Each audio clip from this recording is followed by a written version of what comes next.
Hello and welcome to the course, Green Business Best Management Practices. My name is Randall Penn. I'm going to be your instructor today. I work with the University of Florida IFAS Extension in Sarasota County, Florida, and I'm on the faculty with the university there. For those of you that aren't really familiar with Extension and what we do, we are part of the University of Florida system, land grant system, and on the screen here are some of the programs that we are affiliated with. We're known for our 4-H youth programs, Sea Grant, Master Gardener program, which is a program that is across the country. And then what we're going to talk today is a little bit about the Green Business Partnership program that we do in conjunction with Sarasota County. So here are some of the different green business partnerships that you see around the country. Our logo is there on the upper left, but you can see below it is Pinellas County, which is in the Clearwater, St. Pete area of Tampa Bay. We also have Montgomery County, Maryland. We have Certifiably Green Denver, and California has a large network of green business programs as well. So these are happening all across the country, and really what they are is a public-private type partnership between a county, a city, or a region and the business community. And what the goal is to have businesses go through a certification, or what we like to call it is more of a designation, an educational process being with the university. And those who go through those and meet the minimum criteria are then recognized as a green business partner with the county or the city they're affiliated with. So I'm going to kind of jump around a little bit. I'm going to drag in a few of our websites here to kind of show you in support rather than just the standard PowerPoint. So I wanted to start off here. I'm going to bring this in and show you this is the website for our Green Business Partnership program. And like I said, they're very similar depending on where what part of the country that you're in. It shows the Green Business Partnership here, a little bit about the application process. Oftentimes there's a map or some sort of way to link those businesses together, and then a members list that I'll click on here. And you can see our list here is in alphabetical order from Andre's real estate brokership all the way down through the A's. And then if you want to do something by category, say you want to find if there's a green restaurant in your community or the place you're at, if you happen to be traveling, you can kind of click on that and you can see what's going on with those associated with the food industry. And in ours, we even take it a step further where you can click on inside and do an actual write-up about the business. So if you are in Sarasota County and you're interested in being a partner, today's workshop's kind of going to follow the model of that, but you still are going to have to go out and fill that in on your own. Let me kind of pull that out there. Hopefully that worked okay for you. But the Green Business Partnership is broken down into 4 main categories: business operations, waste reduction, water conservation, and energy usage. So these are our core areas that we're going to go through and work through today. I'm going to use the application and checklist to support some of these, just to kind of show you a framework and how you could have a template like this to follow as a business that would help you with some of these initiatives. It allows you to look at what you're currently doing and then hopefully provide some ideas on things you can do moving forward. So I'm going to drag in our application and checklist. So from our website, we just linked into this form here. You can do it on your iPad, your iPhone, smartphone, anything you want, pretty easy to do. A little bit about the program, right? The Green Business Partnership is a collective group of those businesses working towards a environmental stewardship. And then we have those 4 kind of core areas outlined. So as we go through, we want you to enter in your business name. You know, I'll just put the University of Florida in there. Being in Sarasota County, these would be our cities here. If you happen to be outside of it, that's okay too. I'd like you to go ahead and fill one out. That'd be good to do. So I could take a look at it.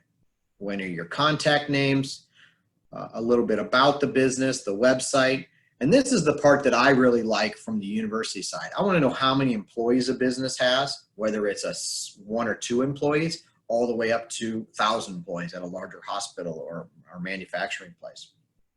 The second thing I like to have you click on about your business is the facility size. How big is your operation? And a real big part of this too is whether you're a freestanding business, if you're in a office complex, some sort of business mall. I have a lot of home-based businesses that are part of this as well. So really important to kind of put what type of facility you have, and then associated with that, whether you own this facility, whether you lease it, or maybe in some circumstances it doesn't apply. The reason why this is important, because if you own the business, oftentimes it might be easier to implement a change, to implement a new program. Think about if you want to do some energy upgrades. It's easier to do that if you own the facility as opposed to maybe you lease it and you don't want to make those costs and investments if you're going to possibly move and you don't own the business. So there are ways to overcome that, ways to approach your landlord or leaseholder to say, hey, you know, we'd like to implement some energy conservation programs, or we'd like you to, have recycling at our facility. We'd like to have a dumpster put out back. So these are things to think about as you kind of go through that. And that's a big part of the opening part. Now, if you remember, the first part was kind of this general environmental standards, kind of the first part of the application. And to me, this is really the core of the program. And what this is it's establishing the culture. It's establishing that as a business, we want to become green. We want to do more environmentally focused programs and move in this direction. And what that means is creating a green team. And that's where we start here with the first part here. Are you willing as a business to designate an individual or a group of employees to create a green team responsible for engaging and doing these environmental programs? Maybe you already have this in place. Perhaps you need to put this in place, or it just doesn't fit and you're not willing to do this. If for some reason you did click this, we'd have to have a conversation about that to become a green partner. Like, why do you not feel this is important? To us, this is almost one that you really need to put in place or be willing to do. If you don't have a green team or a focus on this across the board of your organization, it's really not going to be successful. Over the last 8 years that I've been running this program, I have noticed that this is a main part of the program. So from the management all the way to just the general employees, to the cleaning crew, the staff, the subcontractors that you're involved with. Anybody who has a stake or stakeholder within this business needs to be aware that you're making this commitment. That way, if somebody leaves or somebody, things kind of change a little bit, you're able to continue along this journey.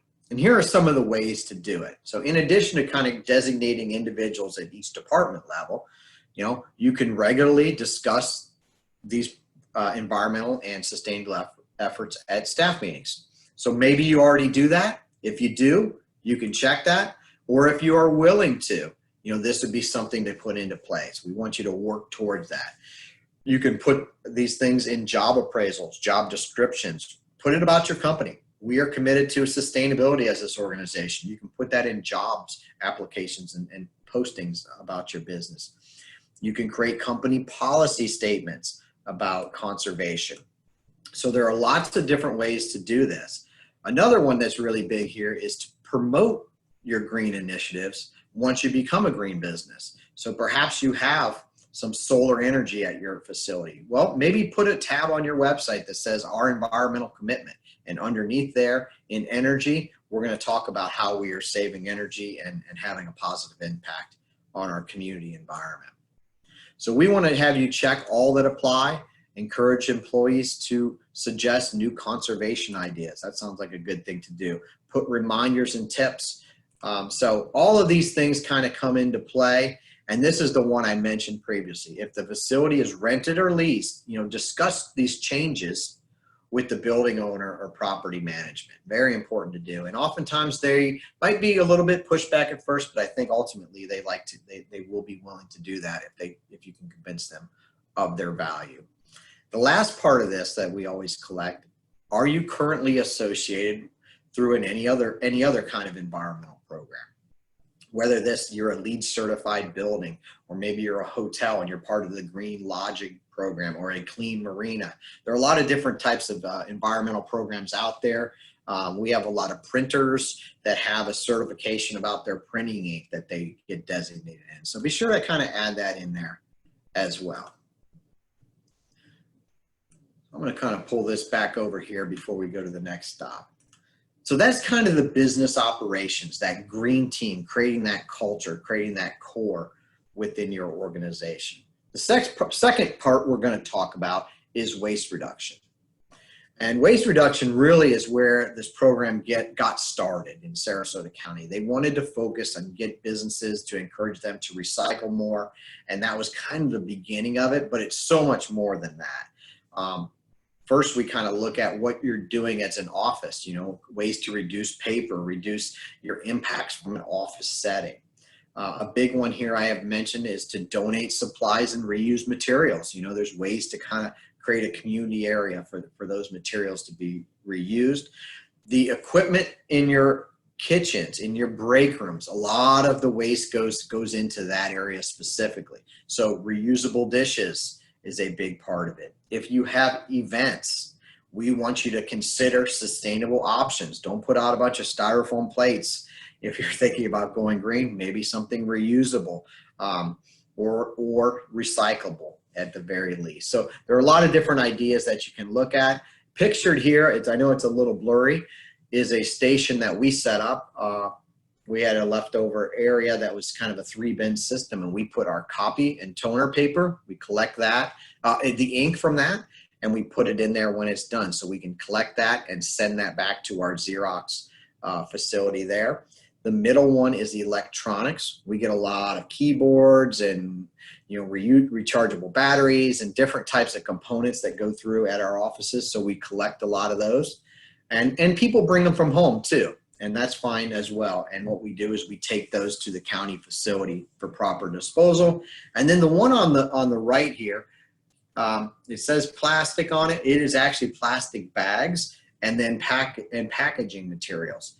Since I've put that up, that's probably the one that gets filled up the most. We order a lot of stuff from Amazon and companies like that. So there's always that packaging. I collect all those plastic bags that don't go into the traditional recycling, and I take those off to a facility that will recycle them correctly. I mentioned that the basis of this was recycling. So when we look at the state of Florida, back in 2008, they passed a House Bill 7135 with the goal of a 75% recycling rate by the year 2020. Well, we're at 2020 now. How did we do? Well, statewide, we are at about 51%. And in my county, Sarasota, we just reached 51% as well. Not bad, but we certainly didn't reach that threshold target that we were hoping of 75%. I do a course on composting food waste, which is a big issue, not just in our area, but across the globe. A lot of focus is going on organic waste. And a landfill audit that we did showed that 24% of what we throw away is organic, 13% of which is food waste. And these are things that can be recycled. And so we're focusing on that as a way to improve and increase our rates. How can we consider food waste recycling and create new material from it on the statewide level? And then kind of turning a little bit closer back to Sarasota County, we have just close to 30,000 commercial units registered in the county. By ordinance, all are required to comply with the county ordinance on mandatory landfill disposal and recycling. So as a business, when you are required to have the trash services for the landfill and recycling. From the county level, I know they have a lot of businesses that will always, have trouble putting that recycling in place. It is an extra fee to put recycling into the business, and a lot of businesses don't generate a lot of recycling. So, it's hard to, get a comprehensive program across the board, but it is required by ordinance. And then just to kind of touch on how much waste businesses produce in our counties, 506,000 tons of waste annually are produced. 303,000 tons of that gets recycled for just under 60%. So businesses do really, really well with recycling, a little bit better than residents. But I would say one of the reasons for that, well, the first reason is there's a lot of, the items tend to be a little bit heavier. If you think about concrete and demolition debris, that gets factored in on the business side, so the rates tend to be a little bit higher there. And then also from the business side, it is cheaper to recycle than it is to throw something away. So we work with businesses to help them with what we call a waste reduction audit and scale this correctly for them. So two things. First, I'll show you on our application here. I have under solid waste standards here. The first question is, have you completed an assessment of the waste that your business generates? And if you say yes, then we can go through and look at that. If you haven't, we would like you to do that.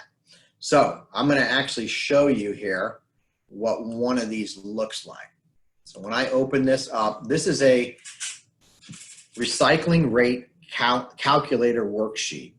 And so if we were to kind of go through, I'd like to work through, I know it's a little busy and it's different colors and stuff, but let me just kind of show you. This first table here is garbage generation. And you can see I went to the drop-down menu and I put garbage.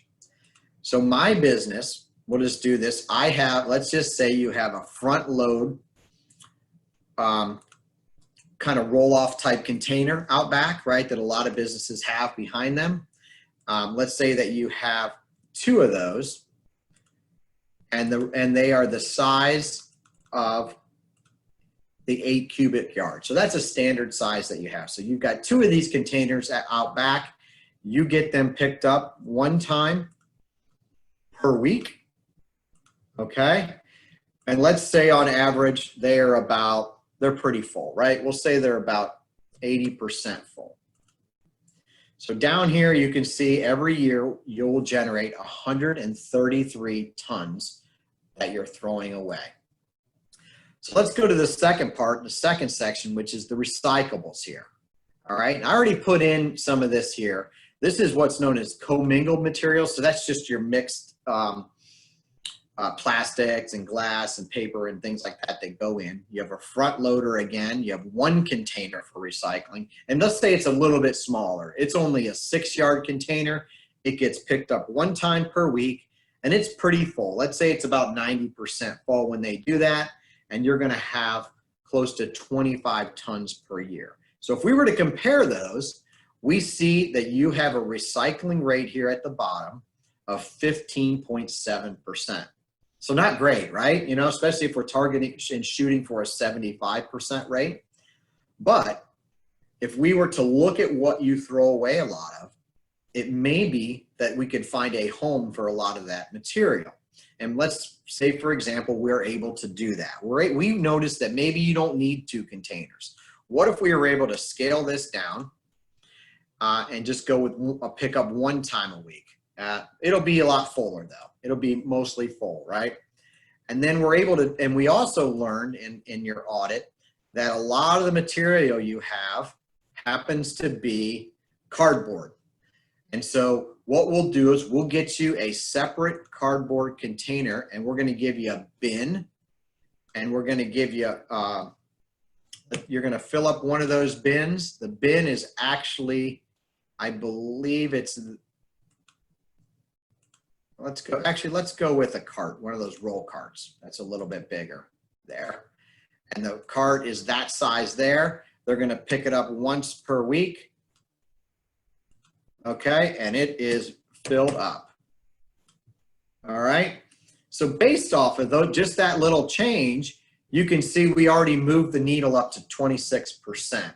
So this is the type of thing that we like to do when we come out to business. We try to find materials that you may be throwing away and find a better home from them. And they can range from all sorts of things, glass bottles, food waste, construction, different things like that to help you along that curve.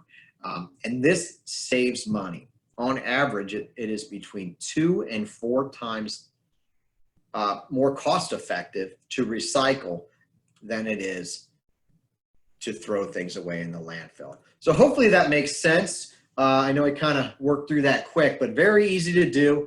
And it can help you get that rate up. We'd like to see at least businesses get over that 50% threshold across the board here in Sarasota County.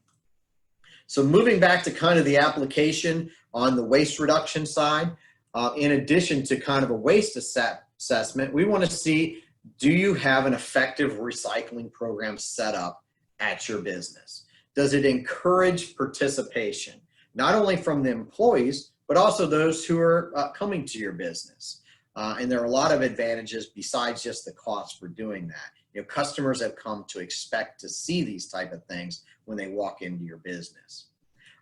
We'll go through and help you look at all the different things that you are currently recycling. Maybe you do cans, your cardboard, glass bottle, mixed paper, plastic bottles.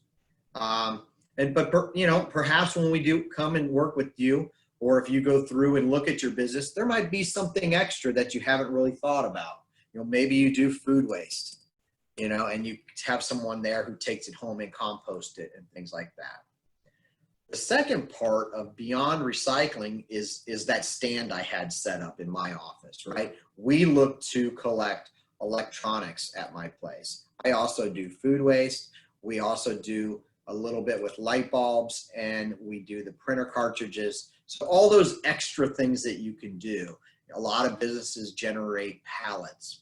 Styrofoam is something that you can collect that isn't recycled curbside, but you can take it to a drop-off facility often, and they will take that. So I would encourage everyone from a business standpoint and at home to try to at least find one item, 2 would be better, that you can add in addition to just the traditional recycling that you can pull out and just become a more efficient and effective recycler of the things that you produce. And once you start doing that, you will see it snowball throughout your organization. You know, put that up as a challenge for each one of your departments.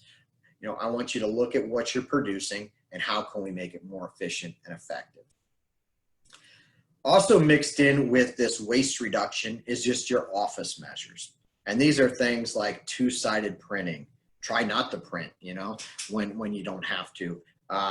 Creating central filing systems.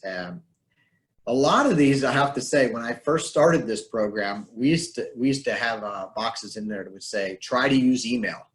Now, you know, obviously that's evolved quite a bit.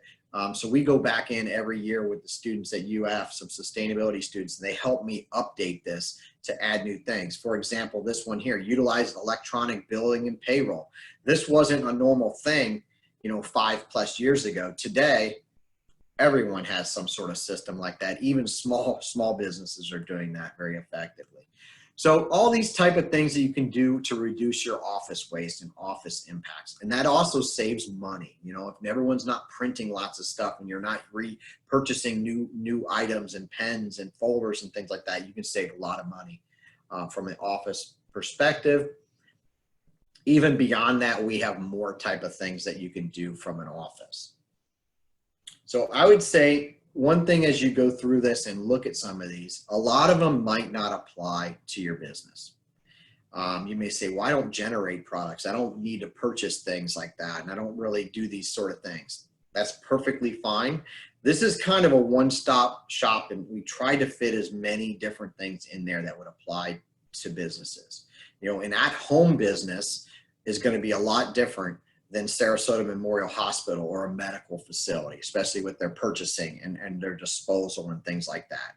So just go through and see what kind of works best and applies. One thing here I always like to point out, try to source things local when possible, and try to purchase things that are from reusable or recycled content as much as possible, trying to lessen our footprint on the environment. And just kind of wrapping this section up, you would just go through, choose vendors that take back packaging.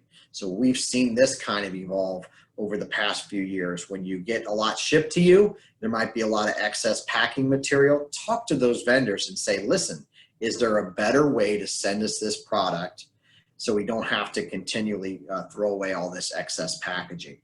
We have seen a big change in that with reusable totes. A lot of them will send these totes and they're able to send the products back. A lot of those type of things have come into play. Another thing you may want to do, you know, any unwanted items that you have that are still good, look to support the community and give back in ways related to that. So that's kind of the waste reduction side of thing. It's a large portion of what we do as far as the application in the program that we run. It's very focused on that waste reduction side. But another part that we do focus on is water. We're in a coastal state. Water conservation is a very, very big part of that. We also often have restrictions on watering that we need to adhere to. So, you know, looking at what you do and use from that water side and the conservation side is important as well. So always constantly look and identify leaks and repair in your business. There's a lot of things that you can do if you are landscaping to put those rain sensors in, right? So there's nothing worse than when you drive down the road and you see those running when it's raining out, right? You don't want your business to have that kind of optic. So they do make sensors that will shut off and not run when it's raining outside. Florida-friendly landscaping is a big part of this, using native plants and those that don't need that type of water intensity constantly is a great way to control runoff and lessen the impact of water use. So things to think about. I know not everybody is going to be part and have that kind of landscaping at their facility, but if you do, you know, check for, here are some of the things here, regularly check for leaks and repairs. Internally, you know, low flow toilets, low flow urinals, faucet aerators are great as well. So those are those little screens that you can put on your faucets, and that reduces the amount of water that's coming out. So if you have a break room that's constantly used, you can make sure you have one of those on, or a common area. Those are good ways to reduce a lot of that impact related to that. Other things that you can do that are really good is just don't go out there and spray that water everywhere to clean off everything. You know, try to think of better ways to do that. Use a broom or some kind of low pressure washer to clean the driveway and sidewalks to reduce the amount of water that you do use. Down here in the middle, identify storm drains if you have one in your parking lot. A lot of times in busy office areas or busy high traffic area, a lot of trash and plastic can build up. And being in a coastal environment, we want to remember that everything kind of drains to the bay, right? Or it's going to go to a pond nearby.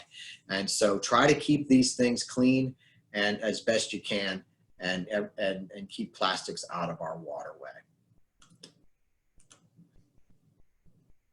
If you did have landscaping measures, we have a whole series of things you can do related to that, as far as mowing, grass clippings, type of lawns you put in there. Perhaps rain barrels are part of that as well. So this could be a real big part of your footprint if you do have that type of stuff. I know not all businesses are responsible for their landscaping there, but something to consider. And then the final part of this is going to be energy. As part of our program, we want every business to do an energy audit. And these can be done by FPL in our area. If you're in the Tampa Bay area, there's Tico Energy. Different energy companies will come out and do this. And it's a really great way to see what is drawing down the most power at your place and ways to maintain and better manage how much energy you're using. The more power you're using, the more your footprint is, and the more it costs. So any way we can step this back down is going to be great. Pictured here is some solar panels from Everglades University. They have a learning lab there, but they also have a lot up on the roof as well. Solar energy and renewable energy power is fantastic, but I always want to tell you it's much easier and more effective to conserve a watt of power than it is to create it. And what I mean by that is just using the thermostat and changing and adjusting your time, to go up a few degrees when your business is closed and have it go back down and be nice and cool in the morning when everybody comes in. Adjusting that electronically, you can set it for different times. All these new smart kind of technologies, you can often do it right on your phone now. It's easier to do these sort of things than it would be to pay for this large investment of the solar power. Other things you can do is kind of turn off the equipment, shut down computers in the evening. So all these things kind of play into it. Conserving that energy is a great way to start. And then once you build up those savings, maybe you do want to invest in renewable moving forward. So, why invest in energy efficiency? Well, as I mentioned, there's that financial savings, reduced energy and operating costs, less repair that you need on your equipment. When people come into your business and see that you are doing energy conservation, you're putting these practices in place, it shows that you're a leader, shows that you're an environmental leader. It can be part of your marketing program, part of your outreach program. It creates just an overall better environment, better indoor air quality environment, and just could possibly increase that property value if you do make those upgrades to your business. A little chart here from the U.S. Energy Information Administration here, and I like it because it kind of shows areas that are broken down and what's drawing that power the most. So if you were to do that energy audit, some of these things will come into play. You'll notice that your lighting will be a big part of it. Makes sense, right? We have a lot of lights on. So anytime you can utilize natural light or turn off lights in unoccupied rooms, it's a good way to bring that kilowatt hour number down. Refrigeration, if you have it, can be a big part of that. Even at small business, refrigeration has come up at one of the sites we have visited. We actually went to a business about 6 months ago, and they did an energy audit, and it came back that their refrigerator was drawing close to that 16% of their energy.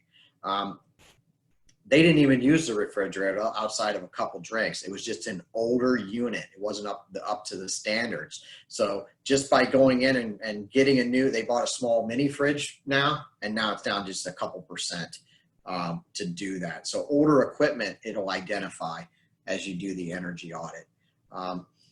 The ventilation, cooling, always a big thing, especially here in Florida. I would say even that cooling can be much higher. I mean, our air conditionings are constantly running.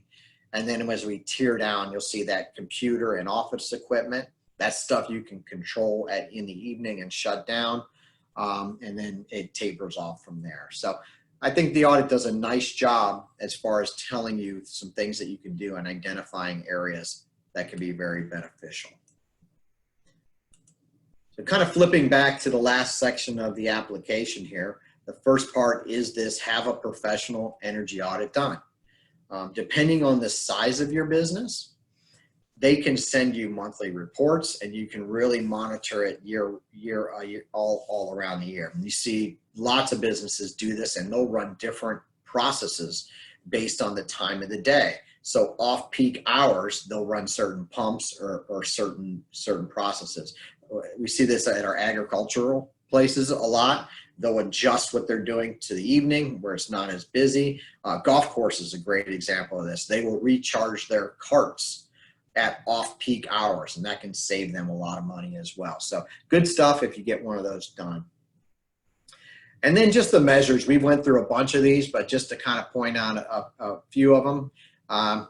Standby settings on monitors, printers, kind of shutting things down at the end of the night. Replace old equipment with new upgraded equipment when possible. Energy management systems, that's your smart meters, that's your smartphones, so you can control the different equipment from that. Think mostly about air conditioning and things like that. If you have old windows, consider film or shades around it and screening to keep that sun down off that side. We all have been in businesses or our home that's having that southern face and it's really, really hot. So any of that type of screening and stuff goes a long, long way in keeping things a lot cooler. Another section here is all about lighting. LED lightings, try to move to those when possible. Compact fluorescence still listed here, but I would say a few years ago, everyone was trying to move from the standard bulbs to compact fluorescence. Well, we quickly moved past those. Now we're straight into LEDs. Nobody really uses those compacts at all anymore. So I probably should remove that moving forward. Same as with the tube lighting, the long T8, T5, those are those big long tubes that a lot of businesses have. Maybe switch those out when you're able to do that to more efficient and effective type things. We've talked a little bit about heating and cooling, right? Maintaining your system and operating it effectively. And then the last part would be any sort of appliances, water heaters, dryers, dishwashers. So if you have certain equipment, try to run it to the most efficient and effective standards.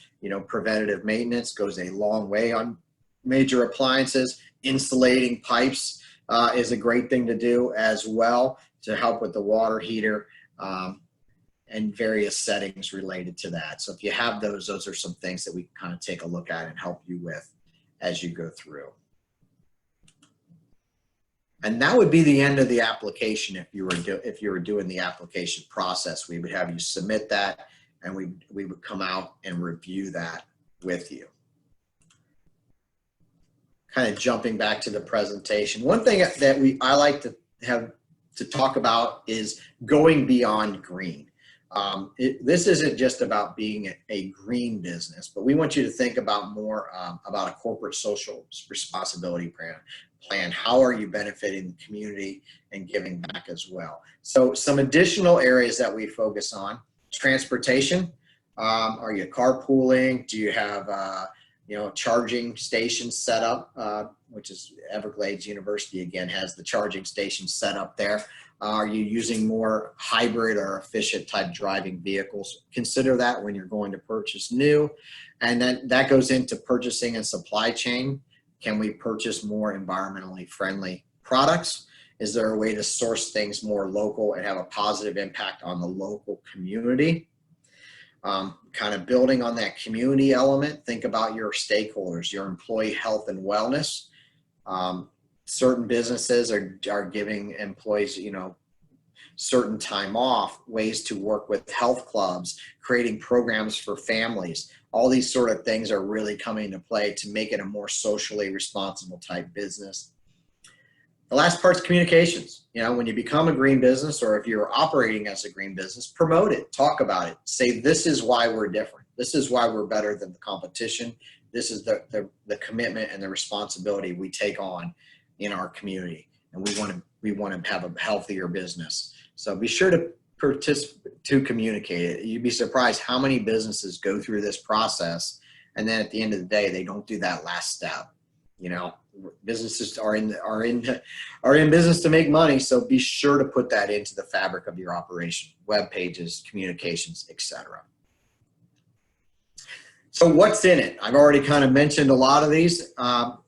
What's in it for a business? Well, there's a lot of direct benefits. Obviously there's the cost savings from waste, electric, water conservation measures, and those sort of things. So you're going to do that. You're going to reduce your impact and consumption, saving money. Studies have shown that businesses that have gone green have a better staff engagement. A lot of new, younger employees now are putting in surveys that sustainability is an important factor when determining companies to work for and whether they continue to work for them. So having these environmental programs in place is important to workers. It provides a safer and healthier workplace. And then there's kind of these indirect benefits that are associated as well. Marketing yourself green. How much does that kind of get you back from a competitive advantage side? It's hard to measure that sometimes, But it will not hurt your business to showcase and promote these type of things. We do media releases, press releases, blogs about your business, and you can do that as well. Lots of Green Businesses awards out there. The Sustany Foundation in Tampa Bay has one every year that's fantastic. They run it through, it's independently vetted with USF students looking at the application. You can host green events that attract a lot of people to your business. So there's lots of these indirect type benefits that are out there that can really provide a competitive advantage for going green. So just looking at an example or two of best management practices, one of the places we worked with when we back in 2012, 2013 was Ed Smith Stadium with the Baltimore Orioles. We're seeing a lot of sports organizations go green. There's a big movement of environmental management within sports and sustainable sports. And this is a good example of that. They did a Go Green Day and we gave them their certificate on the field. You can see they had some environmental messaging in their signs there. They had a bike area. They have signs that say about the water conservation as you walk around. They have fan cans that are set up to increase recycling and participation in that. We have aligned their products to make them all recyclable or compostable, which is a big part of this as well. And they even had the green hats there with the O on it, and now they auction those off to support a local charity group in the area. So it all kind of ties together into this larger kind of package, just beyond green, but it's really a community-wide commitment to a healthier environment, which is really important in my community here in Sarasota County.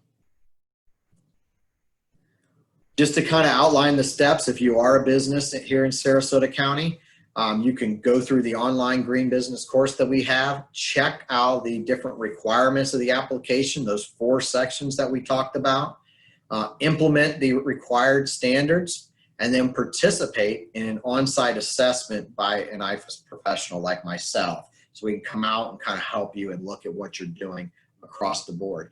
If you are not in Sarasota County, I would encourage you to go ahead and go in there and just click the other box and then make a note that you're outside of that when I talk to you, and we can still go through the process and help you. So whether you're in Sarasota County or somewhere else across the state, we're happy to help. And there may even be some awards, some a certification and things like that that we can help you get into in your area. So there's always a way to kind of build just beyond just our Sarasota program. It's a great template to start with to help you go green, and we're here to help. Went one too far, so if you have any questions, you can email me, rpenn@ufl.edu, and I'm happy to take those. So feel free to email me and contact me at any time. And thank you for participating in the Green Business program today.